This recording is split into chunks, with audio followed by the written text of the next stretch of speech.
Shalom. Tuhan Yesus kita baik. Amin. Berapa banyak di sini bersuka cita bisa berada di rumah Tuhan. Kasih tepuk tangan yang paling meriah, tepuk tangan yang paling dahsyat. Senang sekali bisa kembali melayani saudara semuanya. Dan doa saya hari ini lewat firman Tuhan kita semuanya pulang diberkati. Nah, hari ini saya akan menutup seri khotbah yang saya bawakan selama bulan Agustus. Di mana saya sedang membahas satu seri khotbah, saya beri judul Menang dalam Peperangan Pikiran. Ulangin sama-sama, 1, 2, 3, menang dalam peperangan pikiran. Kita sudah belajar bahwa peperangan pikiran adalah sebuah peperangan yang harus kita hadapi setiap hari. Kita bangun tidur, sebelum tidur, kita bekerja, kita sedang santai, kita membuka social media, kita buka rekening kita pun menghadapi peperangan pikiran. Dan saudara, kita lihat di dunia bahwa banyak orang dikalahkan karena pikirannya. Tetapi kita juga sudah belajar bersama dengan Tuhan, kita anak-anak Tuhan mendapat kemenangan atas peperangan pikiran. Kasih tahu kanan kiri, kamu pasti menang. Nah, kita sudah belajar bagaimana kita bisa menang dari Ayub.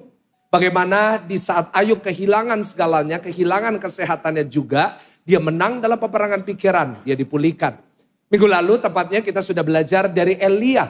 Bagaimana Elia di puncak keberhasilannya, dia pun mengalami peperangan pikiran.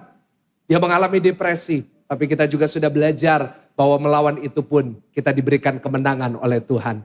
Hari ini kita mau belajar sebagai penutup dari seri ini. Dari seorang wanita dari perjanjian baru. Kalau sebelumnya kita belajar dari perjanjian lama, hari ini dari perjanjian baru. Kita mau belajar hari ini dari seorang wanita yang dipandang rendah, yang dikucilkan. Dia wanita yang menghindari orang-orang di sekitarnya karena kesalahan di masa lalunya. Di mana dia menghadapi peperangan pikiran yang cukup berat. Tetapi saat dia mengalami perjumpaan dengan Tuhan Yesus, kita melihat hidupnya diubahkan. Begitu juga doa saya buat saudara. Kalau hari ini lewat ibadah ini engkau mengalami perjumpaan dengan Tuhan Yesus, hidup saudara pasti berubah. Yang percaya katakan amin. Nah, mari kita buka Alkitab kita bersama-sama dari Yohanes pasalnya yang keempat. Yohanes pasalnya yang keempat ayat 3 sampai ayat yang ke-7. Kita hari ini mau belajar dari seorang wanita dari Samaria. Kita akan baca bergantian, saya akan baca ayat 1, ayat 3, mohon maaf saudara 4. Dan nanti ayat 7 kita akan baca bersama-sama. Ia pun meninggalkan Yudea dan kembali lagi ke Galilea. 4. Ia harus melintasi daerah. Maka sampailah ia ke sebuah kota di Samaria yang bernama Syikar, dekat tanah yang diberikan Yakub dahulu kepada anaknya Yusuf. 6. Di situ terdapat sumur Yakub dan Yesus sangat apa?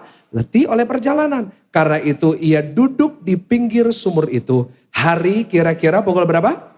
Ayat 7 sama-sama 1, 2, 3. Maka datanglah seorang perempuan Samaria hendak menimba air. Kata Yesus kepadanya, sama-sama katakan apa? Berilah aku minum. Yang percaya katakan amin. Kita baru saja membaca perikop peristiwa di mana Tuhan Yesus melintasi daerah Samaria. Dan pada saat dia berhenti di sebuah sumur Yakub, dia bertemu dengan wanita ini. Bapak Ibu Saudara, yang kita bisa lihat dari kisah ini yang nanti kita akan baca di ayat-ayat berikutnya, adalah wanita ini sedang mengalami yang namanya titik terendah di dalam kehidupannya. Kenapa saya katakan dia mengalami titik terendah di dalam kehidupannya? Karena dikatakan dia keluar ke situ untuk menimba air jam 12 siang sendirian. Dan nanti kita akan baca di beberapa ayat, dia merasa malu karena dia gagal di dalam pernikahannya. Saudara, seringkali saat kita mengalami kegagalan dalam hidup, kita membuat kesalahan dalam hidup, kita membuat keputusan-keputusan yang kurang tepat, seringkali seperti wanita ini, kita bisa mengalami titik rendah. Kita bisa mengalami peperangan di pikiran kita yang berkata, kamu gagal, kamu gak layak, kamu kotor, kamu berdosa, kamu gak akan pernah berubah. Orang semua menghakimi kamu. Kamu selalu kurang, kamu tidak berharga. Dan saudara, itulah yang dialami oleh wanita ini. Dia datang siang-siang jam 12 menuju ke sumur itu. Tetapi di titik terendah kehidupannya, Untungnya dia bertemu dengan pribadi Yesus. Karena saat Tuhan Yesus menemui dia di titik terendah kehidupannya, Tuhan mengubah titik terendah itu menjadi titik awal kemenangannya bersama dengan Tuhan. Saudara mungkin hari ini datang di titik terendah dalam hidup saudara. Mungkin orang gak tahu. Saudara mungkin kelihatannya gak ada persoalan di depan suami, di depan istri, di depan anak-anak saudara. Tapi di dalam saudara sedang mengalami pergumulan di dalam pikiran. Saudara sedang berada di titik rendah.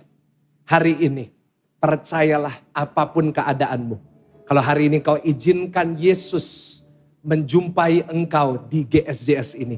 Maka saya yakin dan percaya ini adalah awal dari titik kemenangan saudara bersama dengan Tuhan Yesus. Yang percaya katakan amin. Dan kasih tepuk tangan yang lebih buat Tuhan Yesus. Nah, kisah ini bukan hanya tentang wanita di sumur ini. Kisah ini bukan hanya bicara tentang satu kota namanya Samaria. Tapi kisah ini bicara tentang kita. Karena apa yang dialami wanita ini juga sering dialami oleh banyak orang. Sebab itu mari kita belajar bersama-sama. Bagaimana wanita Samaria ini menang dalam peperangan pikiran. Saudara, kita akan belajar dari wanita ini dan saat saya merenungkan saya dapat judul baru. Memang judul besarnya adalah menang dalam peperangan pikiran. Tapi dari pengalaman wanita ini yang hidupnya diubahkan. Saya mendapat satu judul yaitu He's not done with me yet. Tuhan belum selesai dengan saya. Boleh ulangin kalimat ini sama-sama 1, 2, 3 apa? Tuhan belum selesai dengan saya. Kasih tahu kanan kiri. Tuhan belum selesai dengan kamu. Sama-sama tepuk dada saudara katakan Tuhan belum selesai dengan saya. Boleh gak yang percaya kita kasih tepuk tangan yang paling meriah tepuk tangan. Seberapa rendah engkau dalam hidupmu. Tuhan masih belum selesai dengan engkau. Hari ini saya mau tutup khotbah saya mau tunjukkan kepada saudara.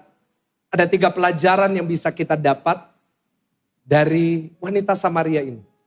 Dan bagaimana kita pun juga kalau mengalami apa yang dia alami, kita juga bisa menang dalam peperangan pikiran.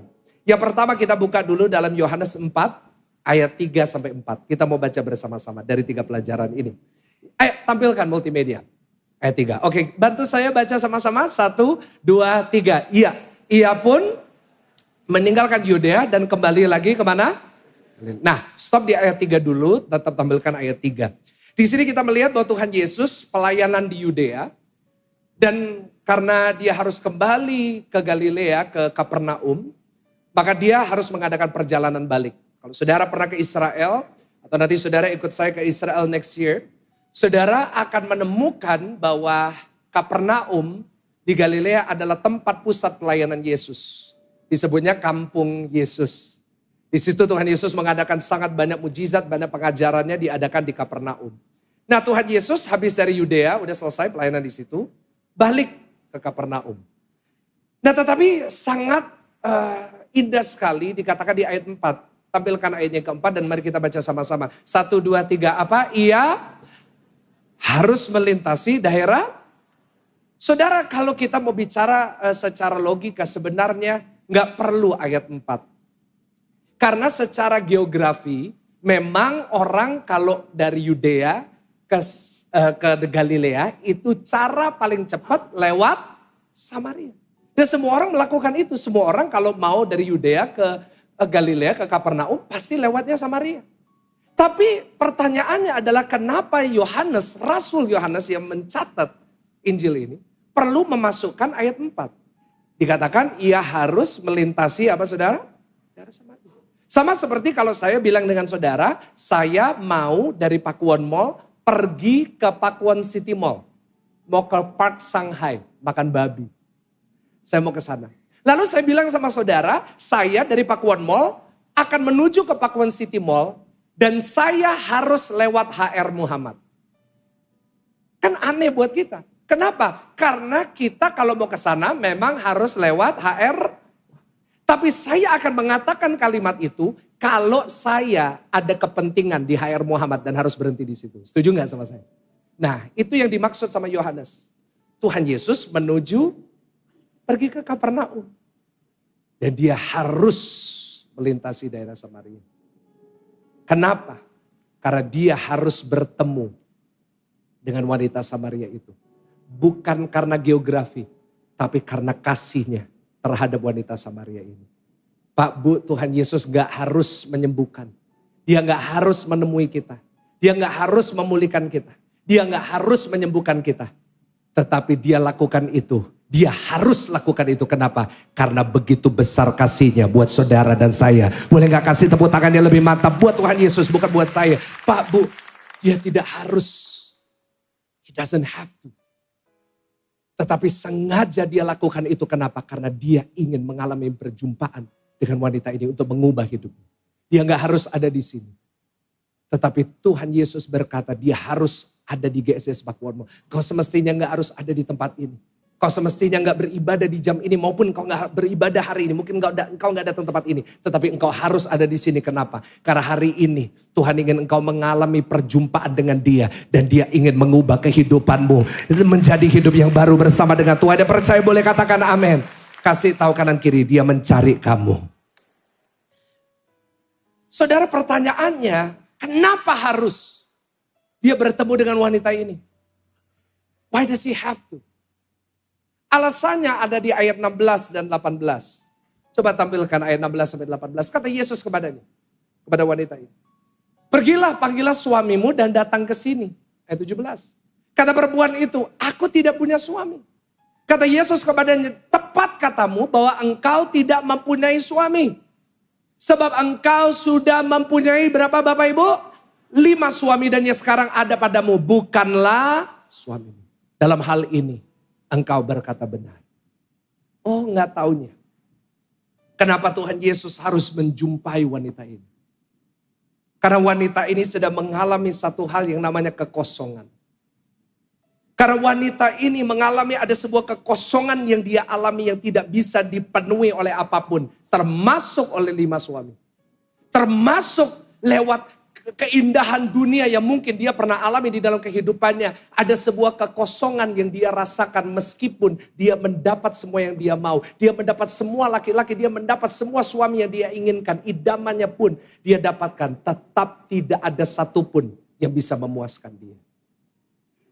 Kenapa Tuhan Yesus harus melintasi Samaria? Karena Tuhan Yesus tahu ada seorang wanita yang mengalami kekosongan dan Yesus tahu hanya pribadinya satu-satunya yang bisa mengisi kekosongan dalam hati manusia.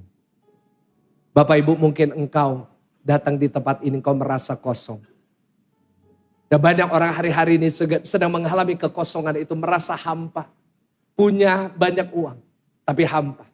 Punya keluarga tapi engkau merasa kering. Kau mendapat semua yang engkau pikirkan dan engkau impikan. Tetapi engkau tetap merasa ada sesuatu yang hilang dalam hidupmu. Entah engkau bilang itu apa. Tetapi saya mau katakan kepada saudara. Hari ini setiap kekosongan yang ada di dalam jiwamu, di dalam hatimu.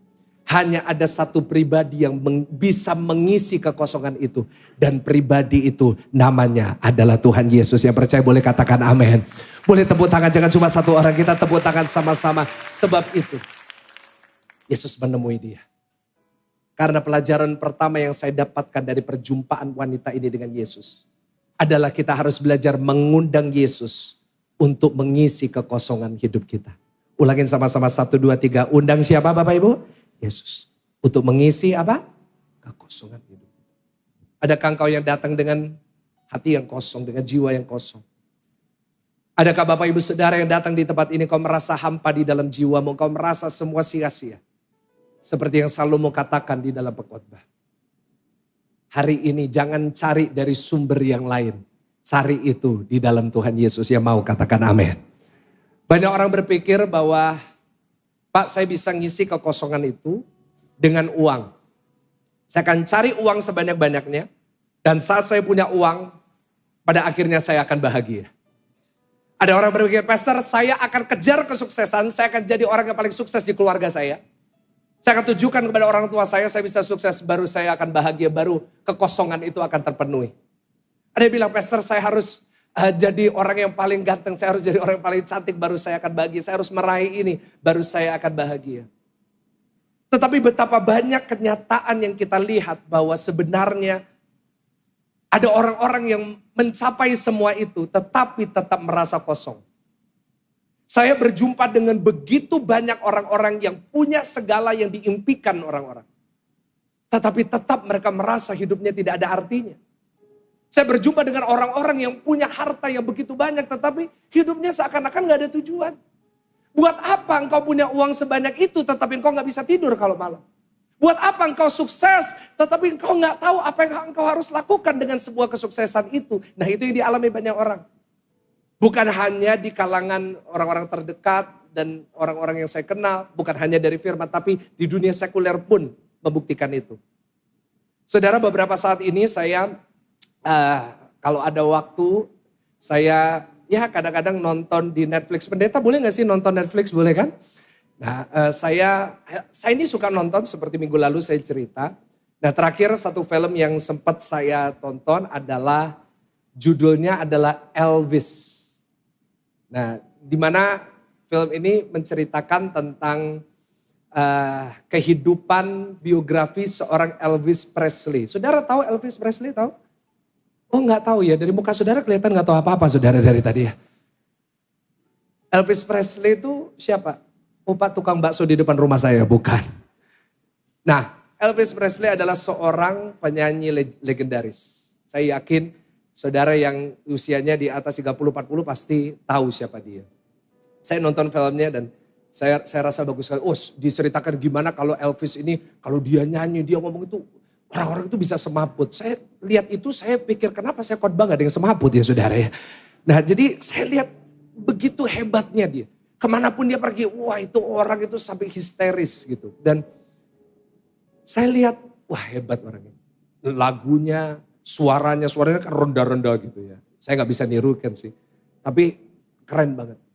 Dan di puncak karirnya dia diceritakan di film itu, dia dapat mansion impiannya. Bahkan dia dapat sebuah pesawat terbang miliknya pribadi untuk dia pakai untuk tour dan lain-lain. Setiap show sold out, semua orang ngefans sama dia, semua orang kenal dia. Tetapi dia pernah mengucapkan satu kalimat di akhir hidupnya, dia berkata bahwa aku mendapat semua yang dunia tawarkan. Tapi aku tetap merasa kosong.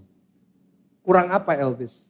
Ada satu lagi yang merupakan favorit saya penyanyi, Michael Jackson. Tahu Michael Jackson? Yang nyanyi suka ceguan itu? Nah, saya bisa kalau itu. Michael Jackson itu for me the best singer there ever was. Nyanyi yang luar biasa. Tapi dia gak pernah puas dengan dirinya. Dia mengisi kekosongan di dalam hidupnya. Kenapa? Dia punya trauma di dalam hidupnya. Tahukah traumanya datang dari mana? Karena waktu kecil papanya sering bilang hidungnya besar kayak kodok. Jadi dia dapat trauma itu, sebab itu dia gak pernah puas dengan penampilannya. Dia ganti semua seluruh mukanya sampai akhir hidup. Makanya hidungnya jadi kecil banget karena dia mengecilkan supaya tidak terlihat besar seperti kodok. Gak pernah bahagia.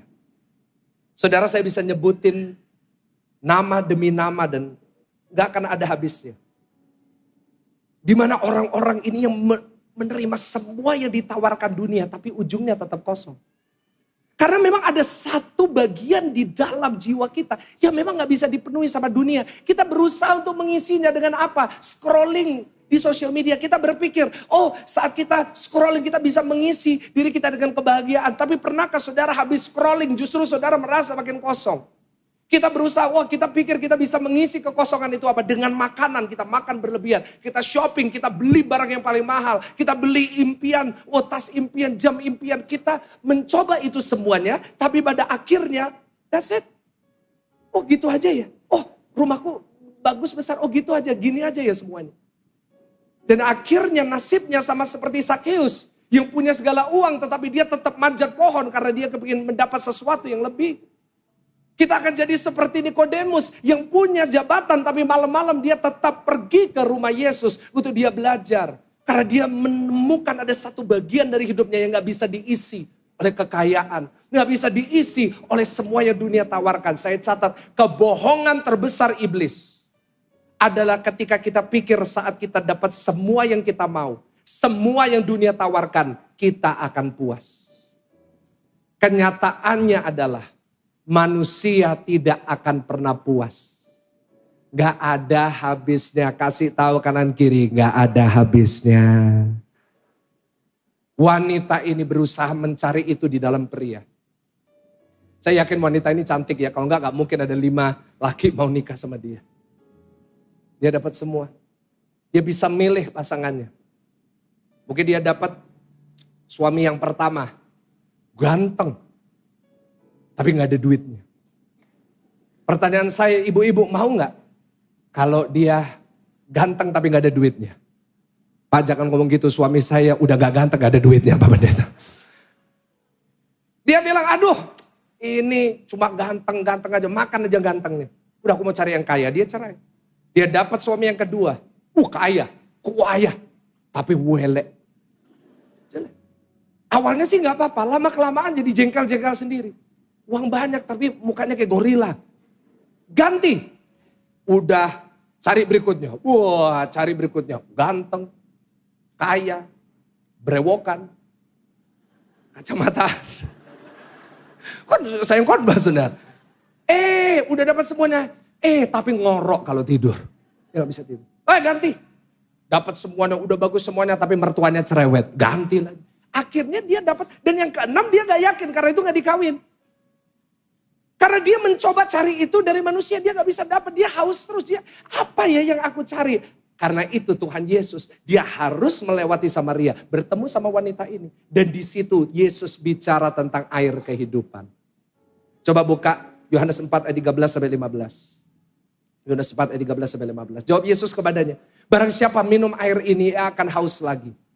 Tetapi barang siapa minum air yang akan kuberikan kepadanya. Baca sama-sama 1, 2, 3. Apa? Ia tidak akan haus sampai selama-lamanya. Sebaliknya air yang akan kuberikan kepadanya akan menjadi apa Bapak Ibu Saudara?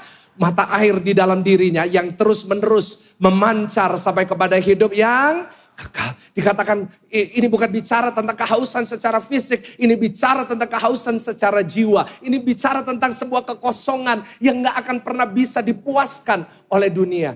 Dan Tuhan Yesus berkata siapa yang mendapat air kehidupan ini yaitu pribadinya. Yang gak akan lagi haus. Kenapa? Dia dapat sumber mata air di dalam dirinya. Dan satu-satunya pribadi yang bisa mengisinya adalah Yesus. Selama engkau cari di luar Kristus, kau gak akan pernah puas. Rasa haus itu gak akan pernah hilang, justru makin dalam lagi. Saat kita kejar semua yang dunia tawarkan, memang bisa memuaskan tapi sementara. Nanti engkau akan haus lagi, kau akan haus lagi, kau akan haus lagi, kau akan haus lagi. Tapi kalau kita menerima mata air di dalam diri kita namanya Yesus, sumber air. Maka kita tidak akan pernah kekeringan lagi. Karena dialah sumber mata air yang akan memuaskan kita dengan kelimpahannya. Ya percaya boleh katakan amin. Karena itu gak heran ya. Paulus bisa mengatakan dalam Filipi 3 ayat 7-8.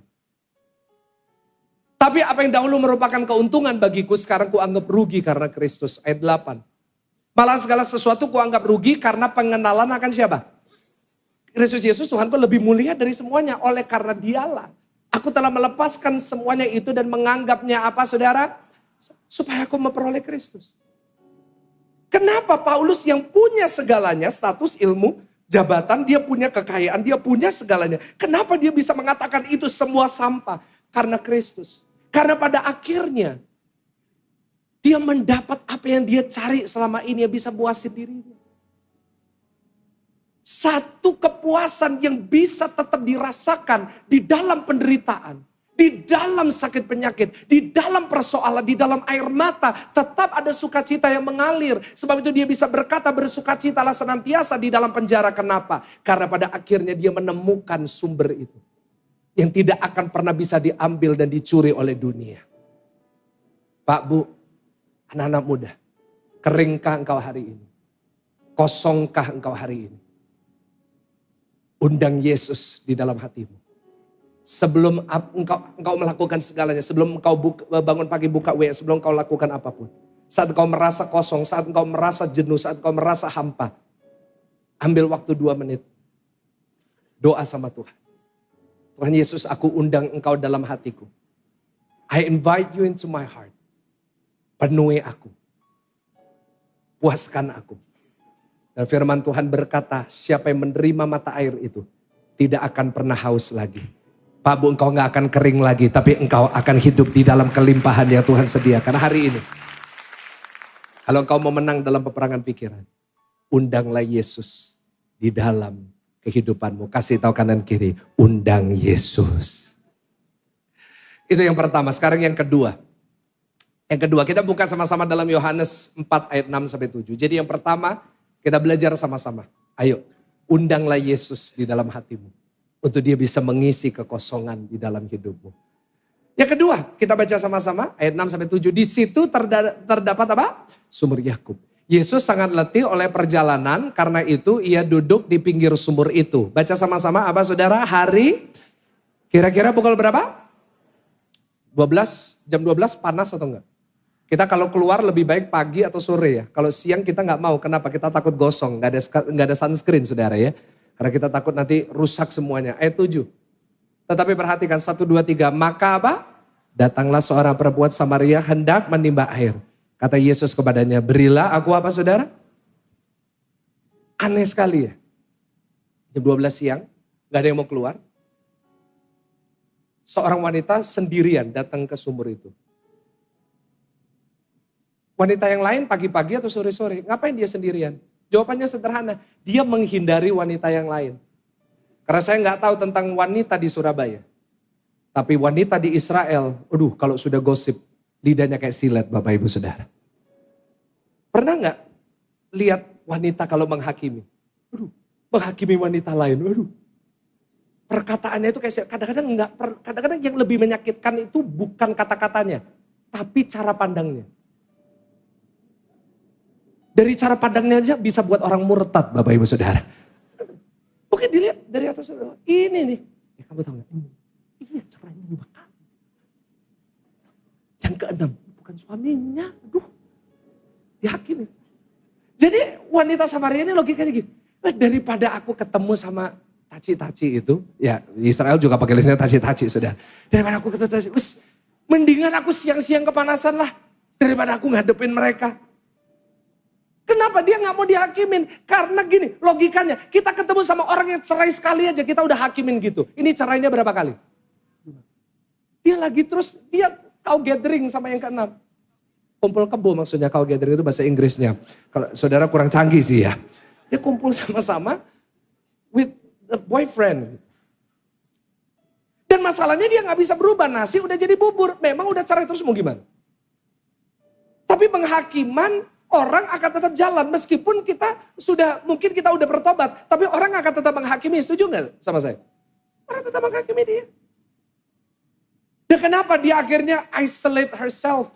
Sendirian pergi jam 12. Karena dia merasa tertuduh. Aku ini kotor, aku ini gak layak. Aku udah cerai 5 kali, aku udah kotor, aku udah rusak. Dan dia menghindari semua orang di kota itu. Dia lebih baik gak ketemu orang daripada jadi bahan pembicaraannya orang. Datanglah Yesus, guru besar, orang yang dicari seluruh orang di Israel. Datanglah juru selamat, datang ke sumur itu, ngobrol sama dia. Yesus ngobrol dengan wanita ini meskipun Yesus tahu. Dia sudah pernah cerai 5 kali dan sedang hidup dalam dosa dengan yang ke-6. Sampai dia bingung. You know what I've done? Kau tahu semua yang aku pernah lakukan. Tapi engkau tetap mau memberikan air itu kepadaku. Sejak hari itu hidupnya berubah. Kenapa? Karena dia tidak lagi hidup dalam penuduhan. Kenapa? Dia boleh dosa, dia boleh kotor, tapi Tuhan menerima dia. Hari ini belajar yang kedua.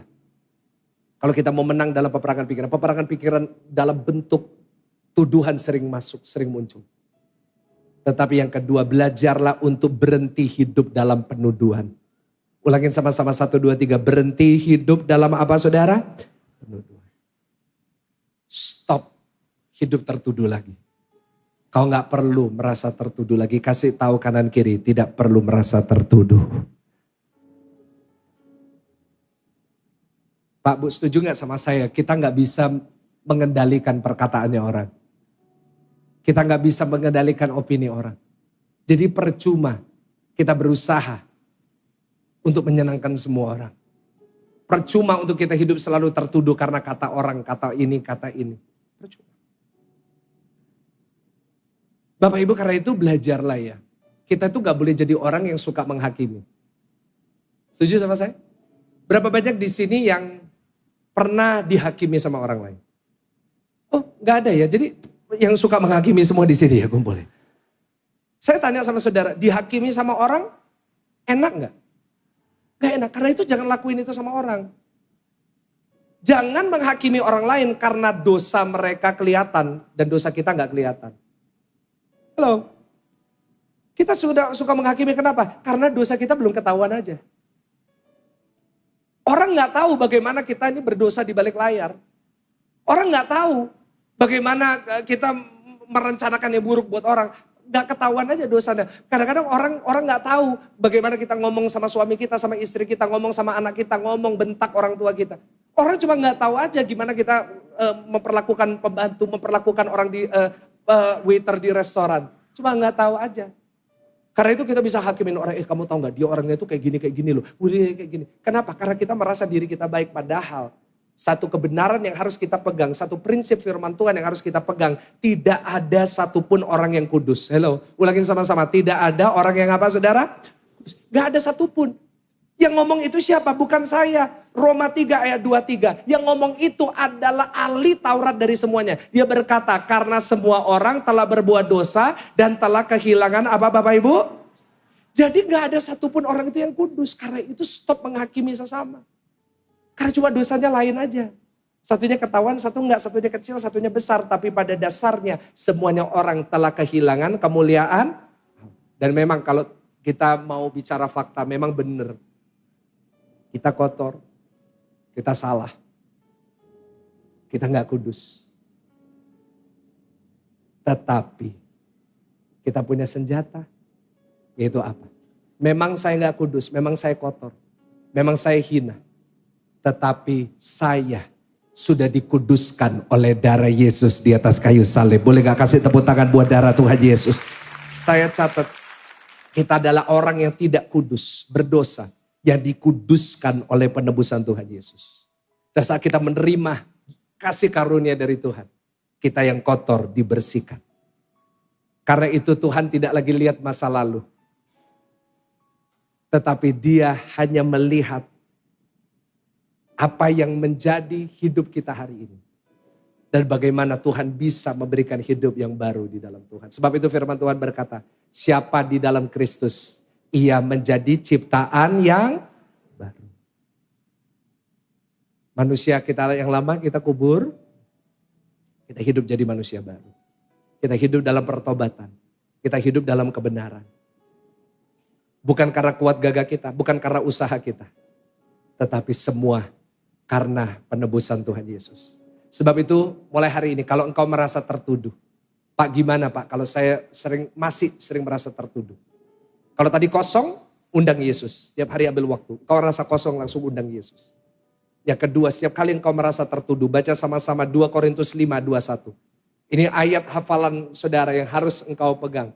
Baca sama-sama 1, 2, 3. Dia yang tidak mengenal dosa telah dibuatnya menjadi dosa karena kita. Supaya di dalam Dia, apa saudara, kita dibenarkan oleh Allah.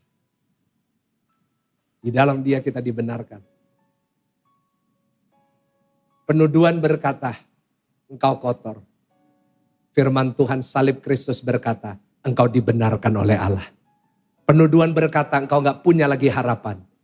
Tetapi salib Kristus berkata, ada pengharapan di dalam mereka yang berharap kepada Tuhan. Dan orang yang berharap kepada Tuhan tidak akan pernah dikecewakan. Dia percaya, katakan. Amin. Sebab itu hari ini, stop hidup dalam penuduhan lagi. Itu sia-sia. Tapi hiduplah dengan memandang salib dan berkata, aku dibenarkan oleh Allah. Sama-sama tepuk dada saudara, katakan, aku dibenarkan oleh Allah. Senggol kanan kiri kasih tahu kamu dibenarkan oleh Allah. Mari yang bersyukur kita kasih tepuk tangan sekali lagi yang paling luar biasa buat Tuhan. Dan yang ketiga yang terakhir Bapak Ibu Saudara. Jadi kita udah dipenuhi kekosongannya oleh pribadi Yesus. Yang kedua kita gak perlu merasa tertuduh lagi karena kita sudah dibenarkan oleh Tuhan. Nah yang ketiga apa? Nah setelah dipenuhi diampuni apa? Coba buka Yohanes 4 ayat 28 sampai 30. Ayat-ayat terakhir bantu saya baca. 1, 2, 3. Maka perempuan itu meninggalkan tempayannya di situ lalu pergi ke kota dan berkata kepada orang-orang yang, perhatikan dia melarikan diri dari kota, menghindari orang-orang di kota. Tiba-tiba setelah dia diampuni, setelah dia merasa ada kepenuhan, dia datang masuk ke kota. Dia berkata apa? Mari apa? Lihat. Di sana ada seorang yang mengatakan kepadaku segala sesuatu yang telah kuperbuat. Mungkinkah dia Kristus itu? Ayat 30 dikatakan. Maka mereka pun pergi keluar kota lalu datang kepada, lompat ke ayat 39. Baca sama-sama. 1, 2, 3. Ayat terakhir karena itu dengan semangat. Dan banyak orang Samaria dari kota itu telah menjadi percaya kepadanya karena siapa? Perkataan siapa? Perempuan itu. Ya bersaksi, ia mengatakan kepadaku segala sesuatu yang telah apa? Wow. Ayat ini menunjukkan dia menjadi penginjil pertama di Samaria. Kok saya tahu dia penginjil pertama? Kenapa bukan murid-murid? Baca sama-sama Matius 10 ayatnya ke-5. Ini satu pewahyuan yang saya dapat. Waktu Tuhan Yesus pelayanan mengutus murid-murid, Tuhan Yesus kasih pesan di ayat ini. Dikatakan ke-12 murid itu diutus oleh Yesus dan ia berpesan kepada mereka. Baca sama-sama 1, 2, 3. Janganlah kamu menyimpang ke jalan bangsa lain atau masuk ke dalam kota orang apa? Tuhan Yesus kasih tahu, kamu pergi, kamu gak boleh ke kota Samaria. Ada yang berkata, Tuhan Yesus kok benci sama Samaria? No, Tuhan gak benci. Tapi Tuhan Yesus melarang mereka. Kenapa? Karena Tuhan sudah mempersiapkan satu penginjil. Bukan dari rasul yang hidupnya paling benar. Bukan dari orang yang terpandang seperti orang-orang ahli Taurat. Tapi Tuhan sudah mempersiapkan satu pertemuan ilahi dengan seorang wanita yang paling kotor. Dan karena belum pernah Injil itu masuk, Tuhan pakai orang yang paling kotor. Tuhan pakai dia untuk menjadi alat Tuhan. Dipakai Tuhan menyelamatkan satu kota Samaria. Kasih tepuk tangan yang lain. Supaya apa? Supaya gak ada yang bisa berkata, Samaria selamat karena rasul. Samaria selamat karena orang kudus. No. Samaria diselamatkan oleh Kristus lewat seorang yang paling berdosa. Dia wanita yang dihindari satu kota, diomongin satu kota. Menjadi pribadi yang menyelamatkan kota itu. Hello. Itulah Kristus. Mungkin orang berpikir untuk menyelamatkan Samaria dibutuhkan orang yang paling hebat seperti Petrus. No. Tuhan bisa pakai siapapun. Termasuk orang yang paling kotor. Itulah pelajaran yang ketiga. Sambil bangkit berdiri kita baca pelajaran ini. Kita udah dipenuhi, kita sudah diampuni. Yang kita bisa belajar yang ketiga dari wanita Samaria ini adalah baca sama-sama poin 3. 1, 2, 3. Apa? Saya juga bisa dipakai Tuhan. Boleh lebih mantap katakan apa? Saudara, saya juga bisa. Kasih tahu kanan kiri, kamu juga bisa dipakai Tuhan. Katakan kepada dia, aku juga bisa dipakai oleh Tuhan. Boleh yang percaya kita kasih tepuk tangan yang paling meriah, tepuk tangan yang paling dahsyat. She was the last person people thought could bring the gospel. Dia orang terakhir yang dipikir, mana mungkin wanita seperti dia bisa dipakai menjadi penginjil. Loh, kadang-kadang Tuhan akan mengkagetkan kita dengan siapa yang akan dia pakai. Kadang-kadang justru dia pakai orang yang paling tidak layak untuk menjadi alatnya. Tuhan bisa pakai seorang nelayan yang kasar, yang punya masalah dengan kepribadiannya. Dia gak sabaran. Bisa dipakai membaptis ribuan jiwa. Dia bisa memakai seorang pembakar gereja untuk membangun gereja mula-mula di Filipi, di Efesus, di Korintus. Yang memberikan kita begitu banyak kata-kata dan ayat-ayat yang menguatkan. Dia bisa pakai wanita yang pernah bercerai 5 kali untuk membawa keselamatan pada satu kota yang terhilang. Apa yang membuat engkau berpikir Tuhan gak bisa pakai dirimu? Syaratnya cuma satu. Syarat kita dipakai Tuhan adalah kita mau hidupnya dipakai Tuhan. Boleh saya tanya berapa banyak saudara yang hidupnya mau dipakai oleh Tuhan? Kalau kau katakan kau akan dipakai Tuhan, kasih tepuk tangan. Karena syaratnya cuma engkau mau. You just have to want to. Dia gak perlu yang paling pintar. Dia gak butuh yang paling hebat. Apalagi dia gak butuh paling kudus. Dia butuh yang mau. Dia butuh yang mau. Maukah engkau jadi pribadi yang dipakai Tuhan? Maukah engkau menjadi suami-suami yang Tuhan pakai untuk mengubah cerita dari keluargamu? Membawa mereka dari keterpurukan, membawa mereka bisa menikmati hidup. Maukah engkau menjadi seorang istri dan seorang mama yang bisa membawa perubahan untuk anak-anakmu dan keluargamu? Maukah engkau menjadi anak-anak muda yang mematahkan kutuk di keluargamu? Maukah engkau dipakai Tuhan?